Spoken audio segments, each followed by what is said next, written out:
اعوذ باللہ من الشیطان الرجیم بسم اللہ الرحمن الرحیم وَلَقَدْ ذَرَأْنَا لِجَهَنَّمَ كَثِيرًا مِنَ الْجِنِّ وَالْإِنسِ، اور بے شک جنوں اور انسانوں کی اکثریت ہم نے پیدا ہی دوزخ کے لیے کی ہے۔ اللہم اجرنا من النار، آمین۔ لیکن یہ اللہ نے کوئی ظلم نہیں کیا، بلکہ اللہ تبارک و تعالیٰ نے اس کی ریزن بھی بتائی ہے۔ یہ اللہ کا ایکسپرٹ اوپینین ہے کہ یہ جو انسانیت اور جنات یہاں پہ آباد ہوئے ہیں، ان میں سے الٹیمیٹلی اکثریت دوزخ میں ہی جائے گی، بڑے کم لوگ ہوں گے جو جنت میں جانے میں کامیاب ہوں گے۔ جو سورۃ العصر میں بھی آیا والعصر ان الانسان لفی خسر، زمانہ گواہ ہے اس بات پہ کہ ساری انسانیت گھاٹے میں ہے، سوائے ان لوگوں کے جو ایمان لے آئے، نیک اعمال کیے اور نیکی کی تلقین کرتے رہے اور صبر کی تلقین کرتے رہے۔ اس کے علاوہ پوری کی پوری انسانیت گھاٹے میں۔ اور دیکھ لیں زمانہ گواہ ہے کہ حضرت نوح علیہ السلام کے مخالفین تباہ و برباد کر دیے گئے، صرف 78 لوگ جو ہیں وہ کامیاب ہوئے۔ حضرت لوط علیہ السلام کی 2 بیٹیاں ان کے ساتھ بچائی گئیں، ان کی اپنی بیوی بھی اور پوری قوم تباہ کر دی گئی۔ پوری انسانیت گھاٹے میں چلتی آ رہی ہے، سوائے ان لوگوں کے کہ جو ایمان لے آئیں گے، نیک اعمال اختیار کریں گے اور حق بات کی تلقین کریں گے اور صبر کی۔ یہاں پہ سورہ الاعراف کی آیت نمبر 179 میں ہے کہ بے شک جنوں اور انسانوں کی اکثریت پیدا ہی دوزخ کے لیے ہوئی ہے۔ بولے اعوذ باللہ تعالی۔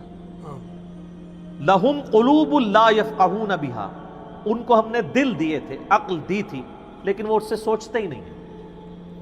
وَلَهُمْ أَعْيُنٌ لَا يُبْصِرُونَ بِهَا، ان کو ہم نے آنکھیں دی تھی لیکن آنکھوں سے دیکھنے کا سا دیکھنا نہیں دیکھتے، عبرت نہیں پکڑتے۔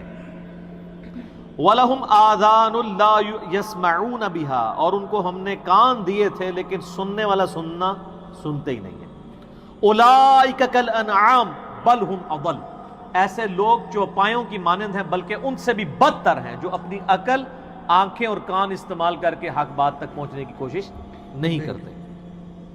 اولئک هم الغافلون، ایسے ہی لوگ ہیں جو اصل میں غافل ہیں۔ تو اللہ تعالیٰ نے یہ یعنی اس میں ایک غیبی خبر دے دی ہے کہ الٹیمیٹلی یہ ہونے والا ہے۔ مطلب کیا کہ اب جس نے تیاری کرنی ہے وہ خود تیاری کر لے۔ اس کو میں ایک مثال سے سمجھاتا ہوں کہ اس وقت تقریباً یہاں پہ 80 کے قریب لوگ بیٹھے ہیں، اور میں یہ کہوں کہ میں ایک گولی چلاؤں گا جس کو بھی لگ جائے، تو ہم میں سے کیا ہر شخص یہ سوچے گا کہ یار ایک ہی گولی ہے، 80 بندے ہیں، کسی اور کو ہی لگے گی، ضروری ہے مجھے ہی لگنی ہے؟ ایسا تو کوئی نہیں سوچے گا، سب دڑکی لگا دیں گے۔ لیکن آخرت کا معاملہ کیا ہے؟ بخاری اور مسلم دونوں کی حدیث ہے متفق علیہ کہ آدم علیہ السلام کو حکم ہوگا کہ جنتیوں اور دوزخیوں کو الگ کرو۔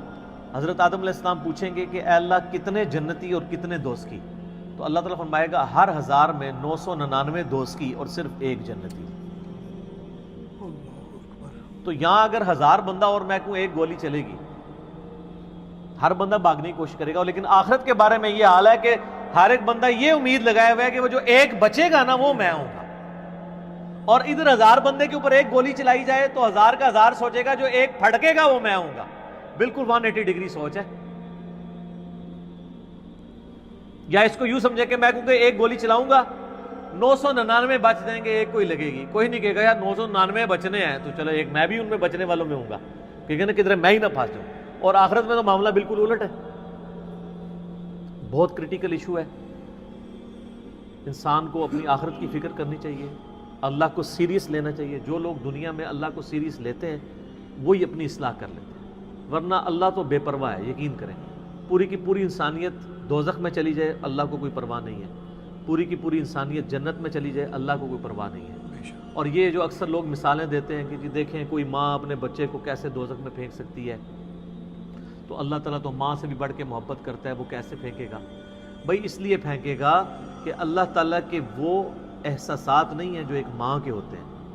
ماں تو اپنی نفسانی خواہش یا محبت کی وجہ سے مغلوب ہو جاتی ہے، لیکن اللہ مغلوب نہیں ہوتا۔ اللہ تعالیٰ کیا فرعون سے اس کی ماں سے بڑھ کے محبت کرتا ہے جو اس کا باغی ہے؟ یہ محبت تو ان لوگوں کے لیے جو اس کے تابع فرمان ہو۔ جو اللہ کے دشمن ہیں ان کے بارے میں تو اللہ تعالیٰ فرماتا ہے انا من المجرمین منتقمون، ہم مجرموں سے انتقام لے کے چھوڑیں گے۔ ان کے لیے یہ معاملہ نہیں ہے۔ ہمیں تو یہ بتایا گیا ہے اللہ تعالیٰ ایک بوڑھی نانی اماں ہے جس نے یہ ایک نعوذ باللہ ایک سسٹم چلایا ہوا ہے، اینڈ پہ سب کچھ چھوڑ دے گا۔ نہ، اگر یہ بات ہوتی تو انبیاء کرام علیہ السلام کی تعلیمات اس طرح کی نہ ہوتی کہ لوگ جو ہے وہ کیجول زندگی گزارنا شروع کرتے ہیں۔ بڑی سٹرکٹ تعلیمات ہے۔ جامعہ ترمذی میں حدیث ہے کہ سیدنا عثمان غنی رضی اللہ تعالیٰ عنہ علیہ السلام کے بارے میں آتا ہے کہ وہ جب کبھی قبرستان جاتے تو اتنا روتے کہ ان کی داڑھی آنسوؤں سے تر ہو جاتی۔ تو اصحاب پوچھتے کہ آپ کے سامنے جب جہنم کا ذکر ہوتا ہے آپ پہ اتنی خشیت طاری نہیں ہوتی، لیکن قبرستان میں قبر کے سامنے یہ معاملات آپ کے ساتھ کیوں ہوتے ہیں؟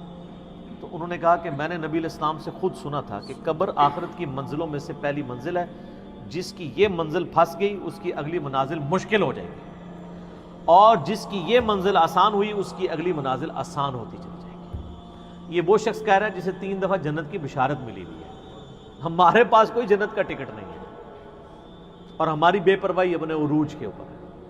اسی کو پنجابی میں کہا جاتا ہے نا، عقل نہ ہوئے تے موجیں ہی موجاں، عقل ہوئے تے سوچیں ہی سوچاں۔ جسے عقل نہیں ہوگی وہ موجیں مارے گا کیونکہ اسے پتہ نہیں ہے نا، لیکن جسے عقل ہوگی وہ سوچے گا کہ یار یہ معاملہ تو بڑا خطرناک ہو جائے گا۔ صحیح بخاری میں حدیث ہے، نبی علیہ السلام نے فرمایا آپ ایک جگہ سے گزرے، کچھ اصحاب آپس میں یعنی ہنسی مذاق کرتے ہوئے ہنس رہے تھے، تو آپ کھڑے ہو گئے، آپ نے فرمایا جو کچھ میں جانتا ہوں نا اگر تم جان لیتے تو بہت کم ہنستے، زیادہ رویا کرتے۔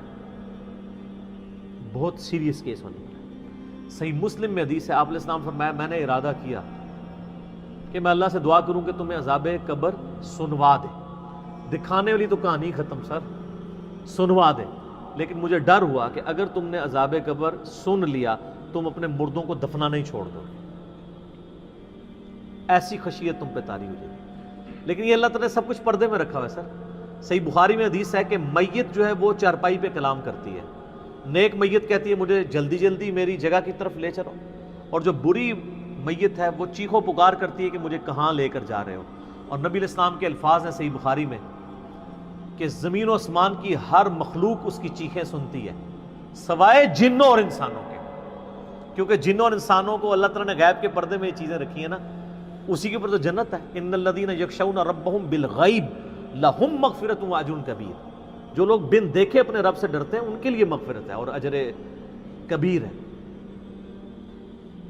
دیکھ کے تو سب نے مان لینا ہے، پھر سر اس سے بھی آگے اگر آپ چلے جائیں، صحیح بخاری میں یہ حدیث موجود ہے کہ جب میت کو سوالات کے جوابات نہیں آتے نا تو فرشتے اس سے پوچھتے ہیں کہ تجھے سوالات کے جوابات جو نہیں آئے یہ کیا معاملہ تیرے ساتھ ہوا؟ تو وہ کہتا ہے میں تو وہی کہتا تھا جو لوگ کہتے تھے، سن سنا کے سننی تم نہیں، پڑھ پڑھا کے سننی نہیں۔ تو فرشتے کہتے ہیں تو نے خود پڑھ کے سمجھنے کی کوشش کیوں نہیں کی؟ پھر فرشتے اسے ایک گرز مارتے ہیں جس سے وہ زمین کے اوپر بالکل جس کو کہتے ہیں نا پیرلل ہو جاتا ہے، زمین کے خاک بن جاتا ہے، اور اس کی جو گرز کی اگینسٹ اس کی چیخ و پکار ہے اس کو جن و انس کے علاوہ تمام مخلوقات سنتی ہیں۔ اگر یہ سن لیں تو ظاہر ہے یہ تو پھر انسان کے بچے نہ بن جائیں، یہ اللہ نے پردہ رکھا ہے، ورنہ تو آپ بڑے بڑے بزرگوں کو دفنا کے نکل رہے ہو نا، ان کے پردے جو ہے نا وہ جنازہ یعنی اس قبرستان کے گیٹ تک پہنچتے بھی ساری بزرگی کھل گئی ہو، دڑل کی بات پیچھے سے آ جائے، ٹھیک ہے، لوگ ایسے بزرگی کا دعویٰ بھی پھر چھوڑ دیں گے، وہ ڈرتے رہیں گے نا۔ تو یہ اللہ نے پردے رکھے ہوئے۔ تو اس عید کے اوپر میں یہی پیغام دوں گا کہ اللہ کو سیریس لیں، اور سیریس لینے کا پھر مقصد یہ ہے کہ یہاں پہ ہمارے سب کانٹیننٹ میں کیا ہوتا ہے، یہاں پہ وہ پی کے والا ہی کام چل رہا ہے، دکھلاوا ہی سارا کے سارا چل رہا ہے۔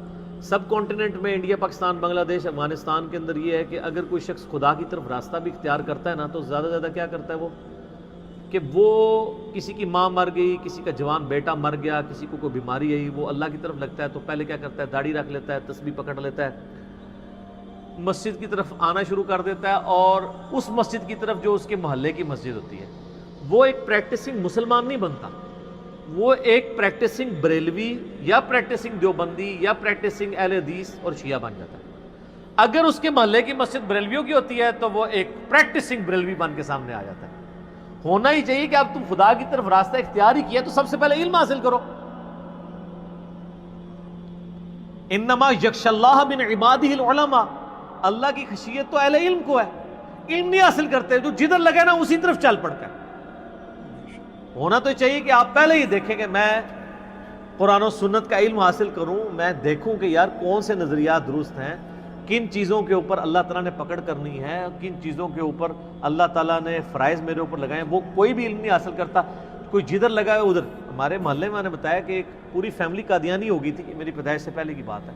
صرف ان کے گھر اولاد نہیں ہوتی تھی، بچی پیدا ہوئی، وہ والد پہلی دفعہ گیا مسجد میں، وہ قادیانیوں کی عبادت گاہ تھی، وہ قادیانی ہو گیا، پوری نسل ان کی قادیانی ہے.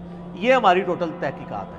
ہمارے سب کانٹیننٹ کے معاشرے میں لوگ پریکٹسنگ اپنے فرقوں کے بنتے ہیں، علم حاصل نہیں کرتے. یہی وجہ ہے کہ پوری زندگی کبھی یہ نوبت ہی نہیں آتی کہ میں دیکھوں. حالانکہ دنیاوی معاملات کے اندر سب سے پہلے لوگ، کسی نے مکان بھی بنانا ہے نا، وہ کئی ٹھیکیداروں سے مشورہ کرتا ہے، کئی مٹیریل والوں کو ملتا ہے. کہ کیا ہوتا ہے کہ وہ صبح مکان شروع کرا دیتا ہے، پوری فیزیبلٹی بناتا ہے، پوری پلاننگ کرتا ہے. لیکن ایک دین کے اوپر چلنا ہے جس کے لیے کوئی پلاننگ نہیں، کوئی فیزیبلٹی نہیں، جو جدھر لگے وہ لگ جاتا ہے. اس وجہ سے پوری زندگی لوگ نماز پڑھتے رہتے ہیں، ان کو یہ نہیں پتہ چلتا کہ نماز کا سنت طریقہ کیا ہے، اس کے اندر کیا کچھ پڑھنا ہے، اس کے کیا مسائل ہیں. کتنے شادی شدہ لوگ ملتے ہیں، بچے بھی جوان ہو چکے ہیں، ان کو غسل کا طریقہ ہی نہیں آتا. علم بنیادی چیز ہے، اس کے اوپر بنیاد رکھیں، اس کے بعد جو ہے وہ آخرت کی طرف آپ کی رہنمائی ہوگی. لیکن علم کے بغیر کچھ بھی نہیں ہوگا. اس لیے میں اس عید کے موقع پر ریکویسٹ کروں گا، جہاں تک بھی ہماری بات پہنچتی ہے، کہ یہ سچائی کا پیغام سب سے پہلے اپنے اوپر لاگو کریں، پھر جاگو اور جگاؤ کی مہم شروع کریں. انسانیت کو بتائیں کہ کتنی بڑی مشکل میں وہ پھنسنے والے ہیں، کتنا بڑا معاملہ ان کے ساتھ ہونے والا ہے. اور یہ اتنا بڑا معاملہ ہے کہ یہ تو چوکوں پہ کھڑے ہو کے اور بڑی بلڈنگز کی چھتوں پہ کھڑے ہو کے اسپیکر فٹ کر کے لوگوں کو یہ بتانے کی ضرورت ہے. وَلَقَدْ ذَرَأْنَا لِجَهَنَّمَ كَثِيرًا مِنَ الْجِنِّ وَالْإِنسِ، بے شک جنوں اور انسانوں کی اکثریت دوزخ کے لیے پیدا ہوئی ہے، تو بچ جاؤ. ہماری حالت ویسے یہ ہے کہ ہم تو ایک بلی کو بھی آگ میں گرتا ہوا برداشت نہیں کر سکتے، لیکن ہم یہ راگنی الاپ رہے کہ انسانیت نے دوزخ میں گرنا ہے اگر انہوں نے اللہ تعالیٰ کو سیریس نہ لیا اپنی زندگی کے اندر. تو یہی پیغام ہے جی، کہ لوگوں کو یہ آیت سنائیں، خود بھی آخرت کی فکر کریں، لوگوں کی بھی آخرت کی فکر کریں، اور علم کی بنیاد پہ، تاکہ عقائد کی بھی اصلاح ہو اور اعمال کی اصلاح.